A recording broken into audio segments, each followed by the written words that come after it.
Eis a verdade, amigos. Desde 50 que o nosso futebol tem pudor de acreditar em si mesmo. A derrota frente aos uruguaios, na última batalha, ainda faz sofrer na cara e na alma qualquer brasileiro. Foi uma humilhação nacional que nada, absolutamente nada pode curar. Dizem que tudo passa, mas eu vos digo, menos a dor de cotovelo que nos ficou dos 2-1. Custo crer que um score tão pequeno possa causar uma dor tão grande. O tempo passou em vão sobre a derrota. Disse-ia que foi ontem, e não há 8 anos, que aos berros, Obiduília arrancou de nós o título, e eu disse, arrancou, como poderia dizer, extraiu de nós como se fosse um dente. A pura e santa verdade é a seguinte: qualquer jogador brasileiro que se desamarra de suas inibições e se põe em estado de graça é algo de único em matéria de fantasia, de improvisação, de invenção. Em suma, temos dons em excesso. E só uma coisa nos atrapalha e por vezes invalida as nossas qualidades. Quero aludir aqui ao que eu poderia chamar de complexo de vira-latas. Estou a imaginar o espanto do leitor. O que vem a ser isso? Eu explico. Nelson Rodrigues se falou pela primeira vez em complexo de vira-lata numa crônica na revista Manchete Esportiva, em 1958. A crônica é referente na coluna dele, Meu Personagem da Semana, em que ele elegeu a seleção brasileira completa, que tinha acabado de ser campeão do mundo naquela semana, pela primeira vez na Suécia, em 58. Ele elegeu a seleção, o personagem da semana dele, e disse que, a partir dali, o brasileiro não precisaria mais exercer o seu complexo de vira-lata em relação aos povos estrangeiros. Ele cunhou essa expressão para se referir a essa falta de autoestima do brasileiro e essa sensação de inferioridade em relação ao estrangeiro. E ele achava que isso se expressava muito no futebol. Quer dizer, era uma impressão dele do país como um todo, mas que se expressava muito no futebol. O Nelson, ele inverteu, digamos assim, isso daí no campo futebolístico, mas dando a isso uma dimensão geral, uma dimensão maior. Quer dizer, o brasileiro sofre do complexo de vira-lata, não é apenas no futebol. O futebol será apenas a nossa demonstração, será a nossa épica, né? E ele viu a conquista da Copa do Mundo, da primeira, como uma épica. Então essa expressão foi usada, foi consumida, digamos assim, naquela semana de 1958, e depois não mais, ficou inteiramente abandonada, né? Aí passam-se, digamos, sei lá, de 58 até 1992, quer dizer, 42 anos, coisa parecida, quando nós fizemos a edição da Sombra das Estrelas Imortais, né, do Nelson, na Companhia das Letras, e essa crônica voltou ali naquela edição do Nelson. No ano seguinte, de 92, eu no meu livro O Anjo Pornográfico, falando daquela época, eu falei eu citei a crônica que falava do complexo de vira-lata e expliquei a importância dela na época e tudo mais. Mesmo assim, essa expressão continuou ainda enterradinha, né? E só muito aos poucos ela foi sendo trazida de novo à tona e reabilitada, e hoje ela está incorporada realmente ao pensamento brasileiro. O problema do Scratch não é mais de futebol, nem de técnica, nem de tática. Absolutamente. É um problema de fé em si mesmo. O brasileiro precisa se convencer de que não é um vira-latas e que tem futebol para dar e vender lá na Suécia. Uma vez que ele se convença disso, ponha-no para correr em um campo e ele precisará de 10 para segurar, como o chinês da anedota, insisto. Para o Scratch, ser ou não ser vira-latas? Eis a questão. Eu acho o seguinte, que o Nelson Rodrigues foi otimista demais, né? Eu acho que o complexo de vira-latas, eu sou cronista esportivo e escrevo frequentemente sobre esse assunto. O complexo de vira-latas é uma coisa que volta a cada vez para nós, né? Isso apesar no âmbito futebolístico mesmo, apesar da gente ter ganhado 5 títulos mundiais. Ninguém ganhou tantos campeonatos mundiais quanto nós, né? Mais se aproxima a Itália com 4 títulos, né? Mas mesmo assim, volta e meia, esse sentimento de inferioridade, ele aflora. E ele aflora de que forma? sempre julgando que negativamente tudo que nós fazemos aqui e sempre olhando para os estrangeiros com os olhos de quem diz, não, eles é que são os grandes, eles é que estão fazendo a coisa certa. Se nós quisermos ser grandes também, nós temos que imitá-los. A única solução para nós é imitá-los. Você sente muito isso hoje ainda, independente de tudo, né? Quando você tem uma organização de Copa do Mundo, a reação geral, a reação de pessoas que são lúcidas e tal, é assim de uma catástrofe. Não de uma catástrofe. Não sei se vai acontecer essa catástrofe. Pode ser que aconteça até. Né? Não estou dizendo que não vai acontecer. Mas, desde o primeiro momento, você diz, isso só pode dar besteira, só pode dar tudo errado, só pode dar em roubo, etc. Né? Prejuízo para a nação, etc. Né? Existe muito esse culto, né? Quase um culto da derrota, da imperfeição. Enquanto o que você faz na Alemanha é uma maravilha. Né? Quer dizer, eu vejo citações a toda hora sobre os Estados Unidos. Né? Os Estados Unidos isso, nos Estados Unidos aquilo, é o país da moda agora. Né? Às vezes você cita a Alemanha, antigamente você falava a França.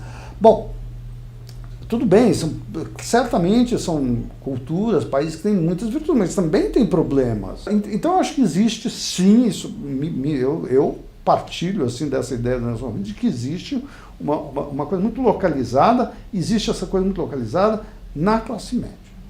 Entendeu? Não é uma coisa do povo, porque o povo não tem outra coisa. Isso nunca foi. O povo nem está ligando para isso. O povo ainda, apesar de tudo que se faz, ainda é muito mais ligado no futebol jogado no Brasil do que o futebol jogado na Europa. Mas existe essa sensação de que o modelo a ser seguido é sempre o modelo do país desenvolvido. No caso do futebol, Europa. Nós sempre olhamos assim, meio embasbacados, né? Então, os nossos repórteres às vezes vão para um campo de futebol e falam, nossa senhora, isso é que é um campo de futebol, isso é que é a organização do futebol, né? Olha que público civilizado, né? Não precisa nem alambrado porque eles não invadem o campo, esquecidos de que há poucos anos atrás houve o fenômeno dos hooligans na Europa, né? Que ocasionou mortes, tragédias horrorosas e tudo mais, né? Mas nós sempre achamos, sempre tendemos a achar que os outros, os desenvolvidos, né, as civilizações mais antigas, fazem muito melhor do que a gente. E que nós não podemos jamais rivalizar com elas, apesar da gente ter ganhado 5 títulos mundiais. Isso foi incapaz de de curar o nosso complexo de vira-latas, de criar uma autoconfiança, uma confiança em nós mesmos. Então eu acho que o complexo de vira-latas, para responder brevemente a tua pergunta, ele está mais vivo do que nunca.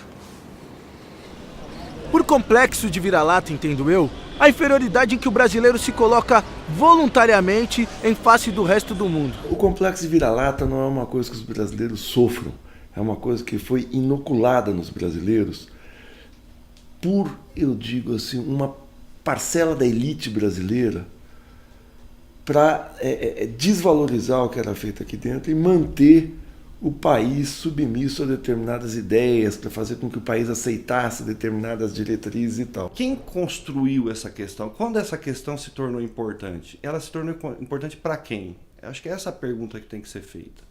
Em primeiro lugar, ela foi construída, foi colocada por intelectuais, por acadêmicos como Nina Rodrigues, Monteiro Lobato e outros pensadores que tentaram pensar o Brasil e que pensaram o Brasil não da forma como eles gostariam que fosse. Eles viam um Brasil que não era o Brasil que eles queriam talvez uma Europa aqui. Aqui não é Europa, aqui é o Brasil, é outra coisa. Eles tiveram uma educação europeia, uma educação intelectualizada, tal, né? E eles não viam no povo daqui algo que fosse o reflexo do povo que eles admiravam. Começa aí o problema. Nunca a gente pode generalizar de maneira absoluta para as classes sociais, tá? Mas eu vejo isso muito ligado a uma camada média, um setor da camada média, tá? A camada alta e também setores populares que veem o brasileiro como sendo aquele inferior, indolente, que até hoje ainda não conseguiu conquistar um outro lugar no mundo, porque não tem capacidade, não mostrou capacidade para isso. Você tem por parte daquilo que foi se constituindo com um sentimento de Brasil, um sentimento aí sim de inferioridade, porque as classes que formaram, aquelas classes, os segmentos mais altos da nossa sociedade, que vieram para cá, os portugueses começaram a colonizar aqui, eles tomaram índios e negros muitas vezes como sendo inferiores, e isso jogando na mistura. O complexo de vira-lata é bem antigo, ele não é? Ele está na formação do nosso povo. Como é que você mantém um escravo trabalhando? Além do chicote, você precisa convencer ele de que ele tem que trabalhar. Você precisa convencer ele que ele não pode fazer nada melhor do que carregar um fardo nas costas, do que fazer um trabalho embrutecedor, do que fazer um trabalho braçal. Então, para isso, você tem que mostrar que ele é inferior. A maneira de mostrar que ele é inferior é você falar que ele é racialmente inferior. A teoria do Gobineau, da inferioridade das raças, a teoria racialista, foi apreendida por setores da elite brasileira, como Silvio Romero, que achava que a miscigenação ia matar o brasileiro, ia matar o seguinte, ia corromper o caráter do brasileiro. Qual era a solução? Importar raça branca da Europa, importar europeus para purificar o sangue brasileiro e fazer de nós um país branco, um país, porque a ideia de que o branco era superior era disseminada não só da Europa para cá, ou seja, de fora para dentro, mas aqui dentro também pela elite brasileira, uma elite postiça europeia que tinha a cabeça em Paris e o bolso em Londres. Então, de alguma forma, a Casa Grande e a Senzala ainda estão de pé, e o povo brasileiro não tem consciência da cidadania. O povo brasileiro é muito resignado, né? Muito entregue ao poder quase taumatúrgico de alguém que está por cima. Isso o Carlão Reichenbach dizia sempre, o nosso cinema sempre foi sustentado pela classe C. Por quê? Porque é uma classe que não pode pensar que é francesa, não pode pensar que é americana. Entendeu? Ela é brasileira. Entendeu? Então era ela que ia chanchada. Entendeu? Não eram as crianças também, mas não eram as pessoas ricas. Entendeu? Então isso era muito visível. Né? Isso era uma coisa perfeitamente... Foi visível até os anos 80, enfim, enquanto o cinema foi uma arte popular, eminentemente, barata e tal. A cada ano que passa e que chega a época do Oscar, as pessoas se perguntam, será que dessa vez o Brasil vai ganhar um Oscar? Como se fosse o Oscar, vamos dizer que um filme brasileiro vai ganhar um Oscar, fosse redimir todo o nosso cinema. Quer dizer, o nosso cinema passaria a ter como um atestado de maturidade só a partir do momento em que ganhasse um Oscar. Ou seja, o reconhecimento dos estrangeiros, dos americanos. Nós precisaríamos desse reconhecimento. É uma coisa que nós precisamos ganhar um festival na Europa, nós precisamos ganhar o Oscar, nós precisamos que nos digam que a gente é bom, porque a gente não acredita muito nisso. É só porque você tem uma classe dominante, preconceituosa, os meios de comunicação extremamente preconceituosos, uma igreja católica autoritária, antipovo, tal, é que você inocula essa ideia do complexo de vira-lata. Então você tem, claro, a cultura dominante vai se impondo sobre as culturas mais fracas.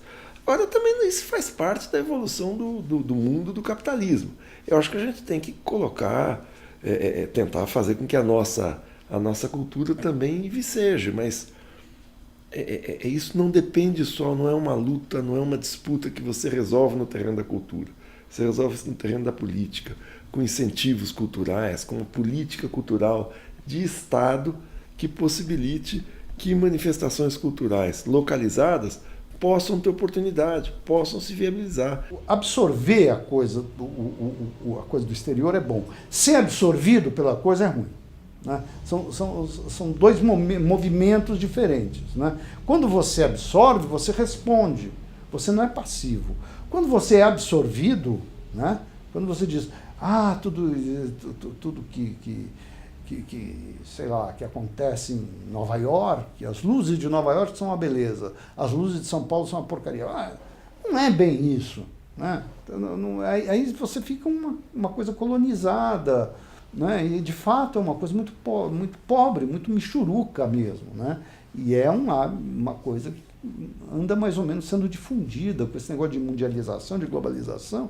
Isso aconteceu muito, porque hoje você tem não é? Você vê na televisão a toda hora, você está às voltas com programas estrangeiros, com coisas estrangeiras, então tudo, de repente tudo vira melhor, entendeu? Então o que vem de fora só enriquece mais o que já tem aqui dentro, eu acredito.